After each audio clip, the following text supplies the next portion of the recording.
Hello my dear friends, you're on the Military Summary channel, and today we will discuss the situation in Ukraine on the 1st of October. Today we have a lot of interesting updates, so let's start. And today we're going to start with the Liman bridgehead, with this area. According to the Western sources map, you see that Liman and Liman region, like few towns like Liman, Zarechne, these two towns, and small town Tarskoye on the east side of the river Zherebets is still under Russian control. Also, you see that there is a wide area between like red area and another red area. That means, according to the Western sources map, as I understand, that this area is in the gray zone. But if you take a look at the Russian sources map, you're gonna see that all this area is without any color. Furthermore, as you can see, Zarechne, Liman without any color. There is still a red color on Tarskoye, this small village. And if I take a look at the north, Yampolovka, also under Ukrainian control. Today, somewhere at 4 p.m. of local time, the Minister of Defense of Russian Federation gave a report, and to tell the truth, that was the latest report during this special operation. I had a feeling during the day that the Ministry of Defense were not planning to do any report at all, but they gave us some numbers, some updates, and the Ministry of Defense reported that because of critical situation in Liman bridgehead, they were forced to leave this area towards more reliable positions. If we're talking about more reliable position, of course, the Russians were talking about Kremenная, this town on the east from Liman Zarechne bridgehead, this one. And the second reliable position on the north, to tell the truth, I can't even imagine the north reliable position because it's like open field. Let's take a look at the Western source map. You see that there is a valley between two rivers. The first river is Zherebets, this one, on the west, and there is another river on the east, Krasna Reka, or Red River.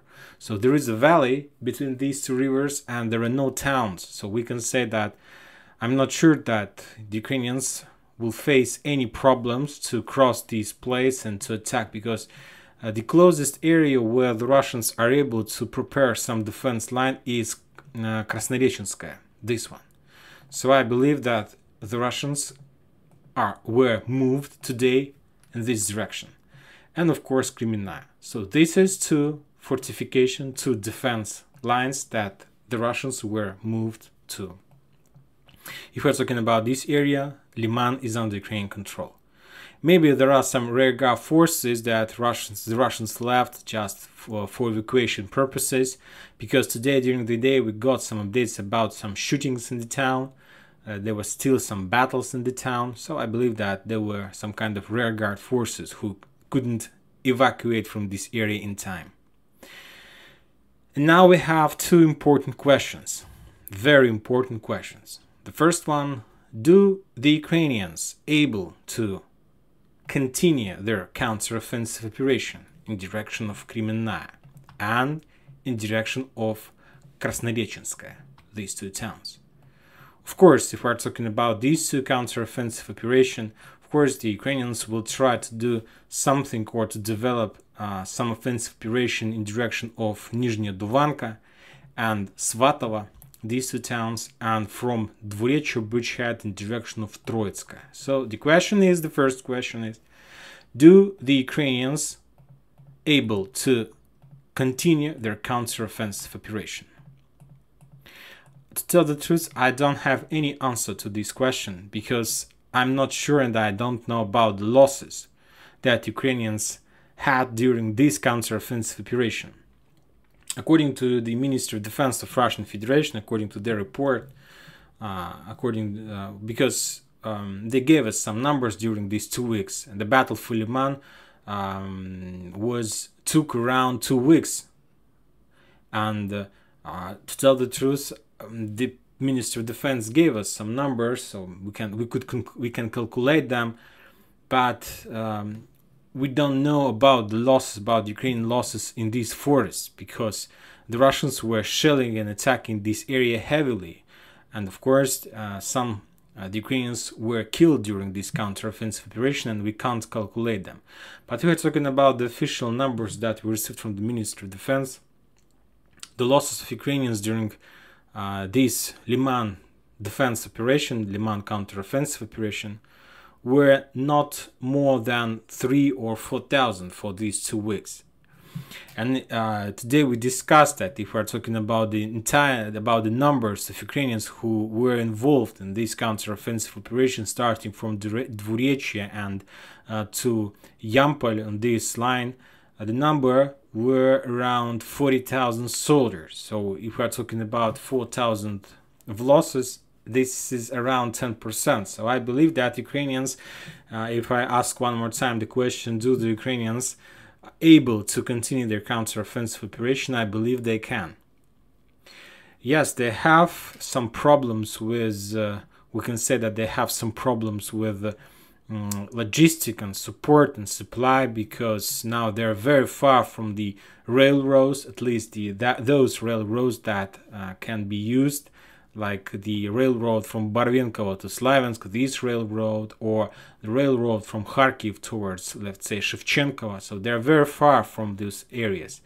I'm not sure that the Ukrainians are able to use the railroad, but from Izum to Liman, we haven't received any update from the Russian side that they destroyed these bridges. They were destroyed during the first phase of counteroffensive operation. I'm not sure that if the Russians repaired these bridges, but I believe that they didn't, or because during this counteroffensive operation we didn't receive any update about destroying of these bridges, because if we're talking about the Ukrainians, every time they retreated, they destroyed every single bridge on their way. So they're very far, but anyway, they're still able to continue. And the second question is, do the Russians able to stop the Ukrainians on the line between Kremenная, Krasnorечskaya, Svatovo, Nizhnya Duvanka, and Troitskaya? So the question is, do the Russians able to do this? You know that the Russian sources are saying that the battle for Liman, defense Liman operation, was some kind of hero operation, that all those guys who were defending Liman for past 2 weeks is the heroes. But the question, yes, there are heroes according to the Russian sources, according to their understanding of this situation. But the question is, was their time, their lives they spent on this bridge had enough for the Russians to prepare this defense line? 2 weeks passed. I believe that yes. I believe that not yes. I believe that 2 weeks is enough to prepare this defense line. But the question is, did the Russians prepare this defense line during these 2 weeks? Sometimes, and at least the previous few days or weeks, I think that maybe they didn't prepare. And of course, in this case, there are few options how the Russians may act in the coming weeks, in the next weeks. If the Ukrainians decide to continue their offensive operation in direction of Kremenная, so I believe that with the same things that we saw on Liman bridgehead, I believe that the Russians might leave Kremenная as well. Of course, they will try to keep this territory for a few weeks, maybe 1, maybe 2 weeks, as long as it's possible. But then they will leave this area as well. And they will leave towards Rubezhное, Privolye, Novodruzhsk, and so on, towards Lysychansk and Severdonetsk. Because also it's a very important question, which direction the Ukrainians will try to use this stage of the next stage of this war by the end of December. Because one thing, if the Ukrainians will decide to move in direction of Kremenная and Krasnorечensk, these two towns, because if they decide to move in this direction, that means that in this year we're going to see a counter-offensive operation in direction of Lysychansk, because it will be the same front line. It will be the same movements in the same direction. The Ukrainians will move in direction of Krasnoyarezhsk with one purpose: to block the Russians on this front line and not to allow them to be mobile and move reserves from the north. They will move in direction of Kreminna with this, like to attack in the middle, and by taking Kreminna, the Ukrainians will try to attack Rubizhnoye, and after that they will be able to encircle the Russians that located in Lysychansk. So this is like their main purpose of attack from Kreminna. And of course, attack in direction of Lysychansk from Belogorovka bridgehead. And the main idea of this attack, of course, to pin down the Russians and not to allow them to be mobile, while the main attack will be in direction of Kreminna, Rubizhnoye, from Rubizhnoye in direction of Severodonetsk, and Lysychansk from the north, or from this side of the river.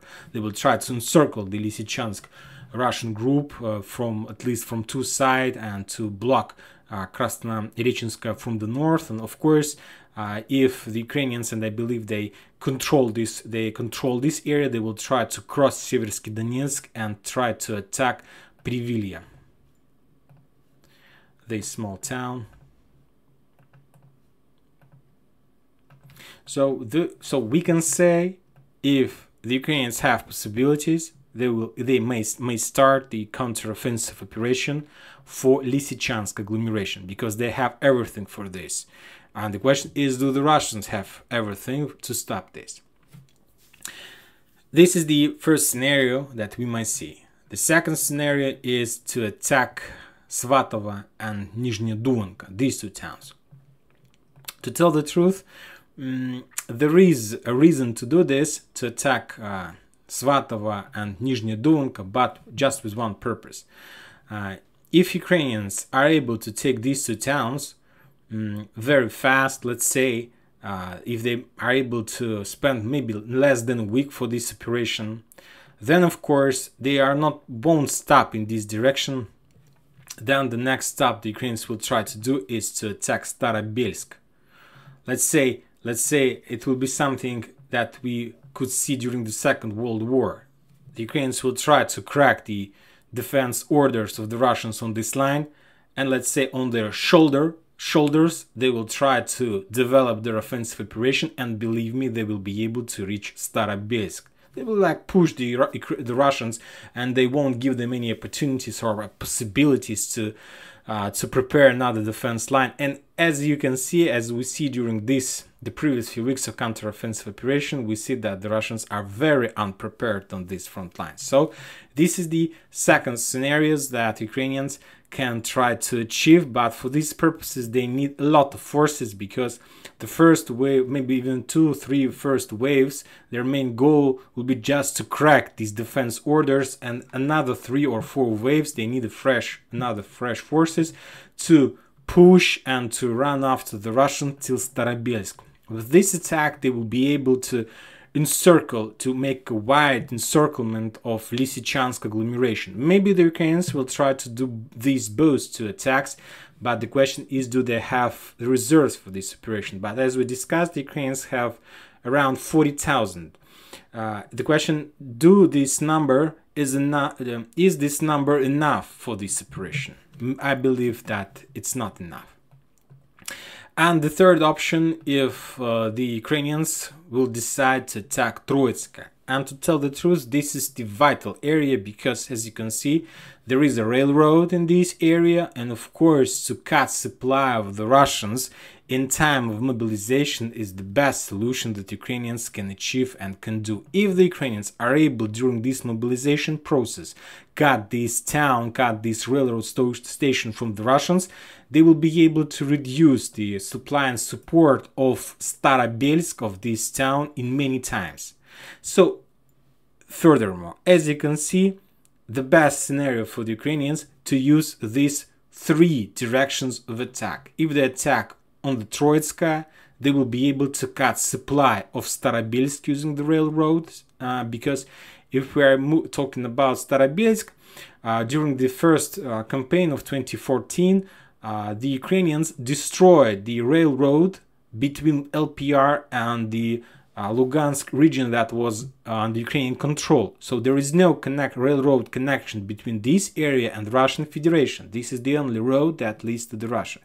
So this might be, if the Ukrainians have possibilities, army, the number of forces, tanks, armored vehicles, everything they have, of course, this is going to be the first attack. This is going to be the second attack with the purpose to move further with mobile forces, with mobile groups in direction of Starobelsk. And this is going to be the third attack. The main goal of this attack, of course, is media victory, because we understand that Ukraine lost Lysychansk and now they're moving back to Lysychansk. Furthermore, to pin down the Russians in this area, to make a mess in their defense order, and so on. If we're talking about the Russians, the only advice I can give them, or I should do this like 2 weeks ago before the Liman defense operation, my advice should have been like, the Russians, you need to prepare a bigger trenches. You need to prepare a deeper and a bigger trenches on this front line. And if you did this, then you have chances to stop the Ukrainians on this front line. But if you haven't done this, then I believe that Ukrainians are able to reach Starobelsk even by the end of this year. Now let's talk about another things. Yes, from this picture you might think that everything is very bad from the Russian side and that there is no chances like to do something, anything, and so on. To tell the truth, it's not true, and I'll try to explain to you what is the benefits that the Russians, even from this situation, can achieve.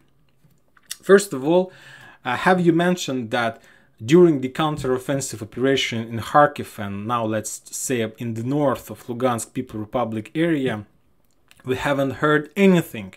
We haven't heard any updates from Zaporozhye region, from Donetsk region, from Kherson region. What does it mean? That means that Ukrainians are totally concentrated on the north and there are no movements on the south.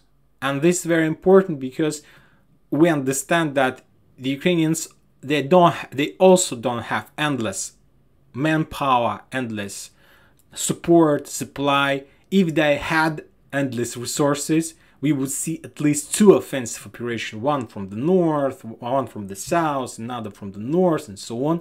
But we saw and we see just one direction. That means that they don't have power, they don't have reserves to start anything on the south. And this is very important for many reasons. First of all, the longer the Ukrainians continue offensive operation in LPR region, the more deeper they stuck in this area. And to tell the truth, let's say if the Ukrainians with their big number of their forces, let's say 40-50,000 soldiers, best equipped, best trained by UK, United States of America, with equipment and so on, with HIMARS system, the deeper they enter in direction of Starobelsk, it will be very difficult to get them out during active phase of counter-offensive operation. To tell the truth, it will be impossible to move them back. So, not because of course, because of logistic, first reason. The second reason is because of involvement in combat, and it's very difficult to take the forces from combat if they're already in combat action and so on. And meanwhile, the Russians are able to accumulate forces on the south. Easily. They can do this. The question is, if they do this, I'm not sure, but they're doing the mobilization process, they're moving forces, they're doing trainings, learnings, and I believe we saw a lot of videos that the Russians are moving a lot of armored vehicles and tanks from Crimea, in direction of Crimea, a lot of armored vehicles, tanks, infantry, soldiers, so they're continue accumulating forces on the south.